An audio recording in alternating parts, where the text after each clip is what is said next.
Kung usapang King of Underbone, walang ano-ano guys na si Raider 150 Fi na nga guys ang isa talagang kinikilalang humahawak sa titulo na yan. Pero dito sa Pilipinas guys, napakadami naman na talagang mga underbone na naglaganap at marami din po ang nagsasabi sa iba't ibang motorcycle brand na sila nga po ang tinataguri ang King of Underbone. Okay din naman talaga guys na si Raider ang sabihing King of Underbone dahil sa madami naman talagang napatunayan ang motor na ito. Pero dito nga sa video na to guys is pag-uusapan natin ng isang rumor na talaga naman pong ikatutuwa ng ating mga kababayan na mahilig nga po sa mga underbone category. Syempre guys, dito sa video na ito is pag-uusapan natin kung ano-ano nga ba dapat nating malamang information. May kinalaman nga po sa isang rumor pa lamang, pero alam naman natin guys na pagdating nga po sa mga kilalang motorcycle brand, walang imposible sa kanilang maglabas ng mga motor na alam naman nilang ibebenta ito sa mga consumer nila, lalo na kung ito nga po ang kanilang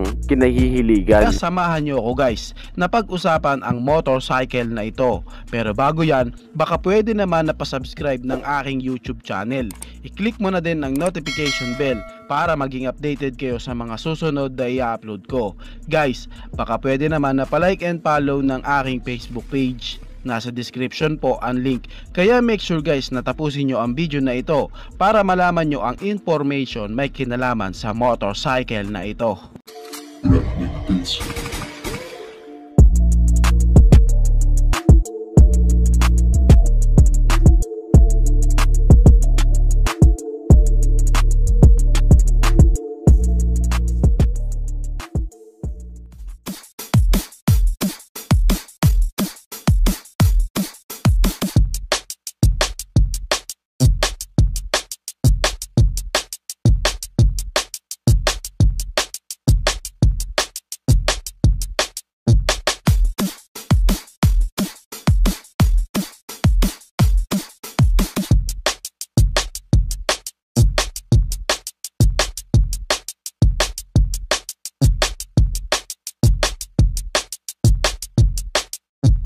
Sa larangan ng motorcycle guys, sa underbone category, si Suzuki talaga guys ang isa sa talaga namang kilalang kilala. Wala pa pong Raider 150 Fi o 150 carb type is talagang kilalang kilala na si Suzuki na meron nga pong mga malalakas na motorcycle na underbone na napuproduce. Kahit nga po sa mga motorcycle nila na mga maliliit nga po ang engine displacement na mga 125cc nga po, ito nga po guys is may masasabi ka pa rin malalakas nga po ang mga binibigay na power performance sa kanilang mga high revving engine. At alam nyo ba guys na kahit nga po 125cc lang ang nilalabas ni Suzuki, masasabi mo talagang sulit din dahil sa hindi ka rin talaga mabibitin sa kanyang power and torque. Mga taong 2007 nga guys, isa sa pinakilala ni Suzuki ang kanilang underbone 125cc na meron po talagang pinakitang magandang performance, lalo na nga po dito sa Pilipinas guys. Napakadami nga po sa ating mga kababayan ang nagustuhan nga po ang underbone na ito na kahit nga po mababa lang ang engine displacement,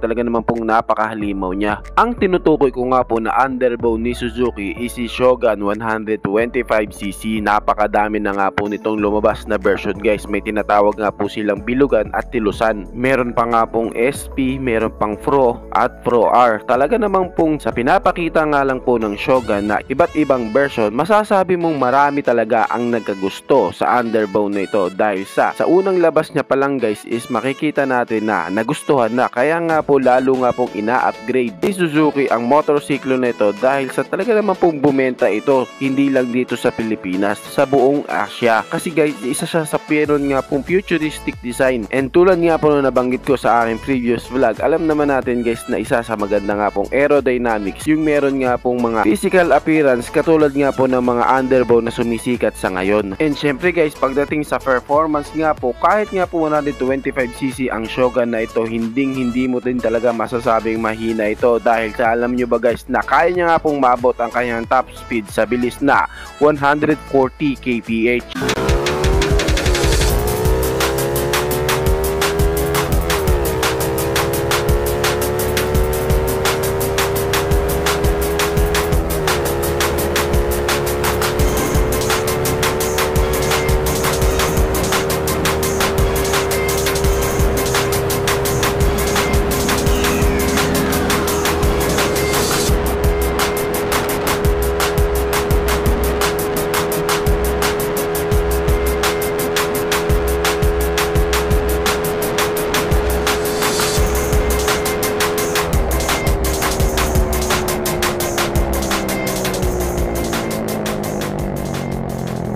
Kaya makikita mo guys sa performance ng 125cc nga po na Shogun na inilabas dati ni Suzuki, may ibubuga din talaga. Sa panahon natin sa ngayon guys, space out na nga po ang Shogun 125cc na iba't ibang version. Wala ka na nga pong mabibili nito sa mga kasa ni Suzuki. Pero guys, kung balak mo pa rin at gusto mo pa rin makabili ng ganitong klaseng motor, meron ka pa naman pong mabibili sa mga second hand. Pero alam naman natin guys na syempre year 2007 pa po nagsimula ang mga engine at inilabas dito sa Pilipinas ang Shogun 125cc, kaya masasabing hindi na po ganun talaga kalakas ang maibibigay niyang performance sa iyo. Depende na lang kung i-condition mo siya.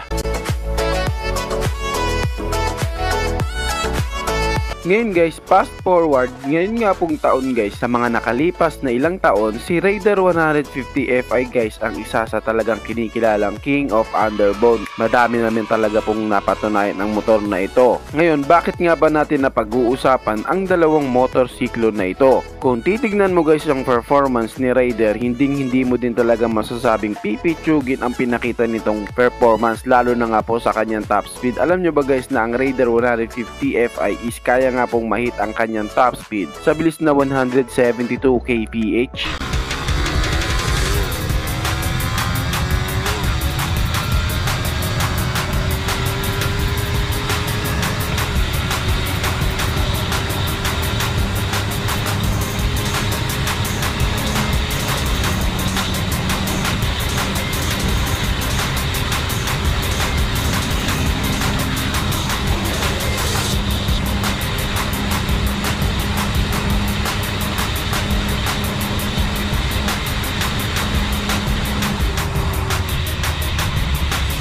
Kaya para sa isang underbone guys na 150cc nga lang po ang kanyang engine displacement, nakakatakot po ang top speed na yan. Alam mo ba guys, sa ibang bansa, balak na nga pong iban ang Raider 150 Fi at maging track bike na lang siya dahil nga po sa lakas ng kanyang makina.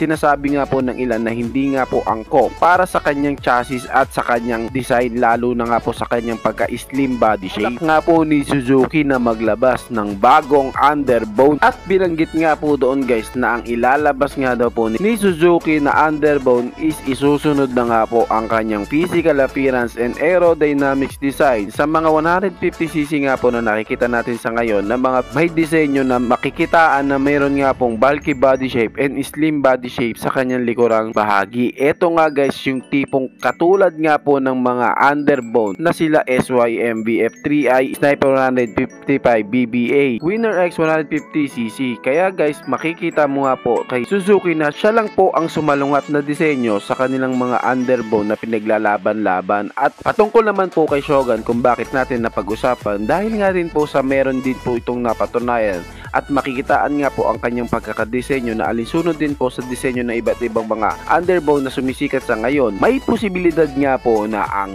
Suzuki Shogun is magkaroon nga po ng bagong version, at ito nga po guys is magkakaroon ng malaking pagbabago. Meron nga po siyang 150 cubic centimeter engine displacement, naka 4 valves, syempre naka dual overhead cam to, dahil may posibilidad nga guys na ang bagong ilalabas ni Suzuki na underbone is ang kanyang engine is same engine nga rin po kay Raider 150 Fi na talaga naman pong merong halimaw na performance. Kaya patuloy natin guys na abangan nga po ang bagong underbone na kumakalat nga po sa ngayon ni Suzuki, na wala pa man pong konkretong ebidensya, pero malaki nga po ang paniniwala ko na ilalabas ito ni Suzuki. Dahil kung papansinin natin guys, ngayon is matagal nga pong nananahimik ang brand na Suzuki pagdating nga po sa pagproduce ng kanilang 150cc na underbone. Kaya sa ngayon nga guys is abang-abang tayo, lalo na nga po sa mga kababayan natin na mahilig nga po sa underbone, na bigla tayong gulatin ni Suzuki na meron na at magiging available na sa buong Asia at sa buong mundo nga po ang kanilang bagong underbone na meron po talagang napakasulit na formahan, at susunod na rin nga po ang kanyang physical appearance katulad nga po sa mga sumisikat na underbone sa ngayon. At sa ngayon nga guys is ito lamang po muna ang information na mabibigay ko sa inyo. Huwag ka munang magalit, relax ka lang muna, kasi alam naman natin na tulad nga po ng binanggit ko, sa Suzuki walang imposible. Kayo guys, ano masasabi nyo sa motor na ito? Paki-comment naman ang inyong reaksyon. Maraming salamat po. Bago matapos ang video na to guys, baka pwede naman na pahihingi ng isang like mula sa inyo bilang pagsuporta sa ating munting video. Maraming salamat po. Pwede mo na ding i-share para din malaman ng iba nating mga ka-rider. Sa tingin ko guys is dito ko na lang po tatapusin ang ating vlog. I hope na nag-enjoy kayo sa aking hinandang video para sa inyo. Pinasisigla ko din kayo guys na i-subscribe ang aking YouTube channel. I-click mo na din ang notification bell para maging updated kayo sa mga susunod na video na gagawin ko. So dito ko na lang po tatapusin. Maraming salamat po. Ichiboy. Thank you.